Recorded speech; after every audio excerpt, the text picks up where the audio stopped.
बुलढाणा जिल्हाधिकारी डॉक्टर किरण पाटील यांच्या संकल्पनेतून खामगाव तालुक्यातील ग्राम काळेगाव येथे 3 मार्च 2025 रोजी स्थानिक आशिराज इंग्लिश स्कूलमध्ये महसूल अदालत पार पडली। या कार्यक्रमाचे उद्घाटक खामगावचे उपविभागीय अधिकारी डॉक्टर रामेश्वर पुरी हे होते, तर प्रमुख उपस्थिती म्हणून खामगाव तहसीलदार सुनील पाटील, नायब तहसीलदार निखिल पाटील, सरपंच सौ स्वाती विष्णू फुकट हे मान्यवर उपस्थित होते।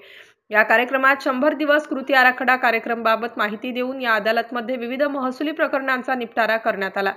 त्याचसोबत यावेळी 40 लाभार्थींचे आधार अपडेशन, 25 लाभार्थींचे संजय गांधी अर्ज, 35 शेतकऱ्यांचे ॲग्रीस्टॅग अंतर्गत फार्मर आयडी तसेच 17 लाभार्थी यांना वारस खरेदी बोजा कमी करणे इत्यादी कामे करण्यात आली। यावेळी गावातील आणि मंडळातील महसुली तंट्यांची प्रत्यक्ष सुनावणी घेऊन काही प्रकरणांचा तत्काळ निकाल लावण्यात आला। त्याचबरोबर शेत रस्त्यांशी संबंधित वाद सोडवण्यात आल्याने संबंधित शेतकऱ्यांना दिलासा मिळाला।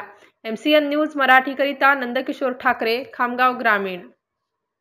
मुख्य घटक म्हणजे आपला कास्तकार, त्या कास्तकारांसाठीच आम्ही ही आजची महसूल अदालत आयोजित केलेली आहे। कालपर्यंत किंवा यापूर्वी तुम्हाला असा अनुभव होता की तुम्हाला तहसीलमध्ये यावं लागत होतं।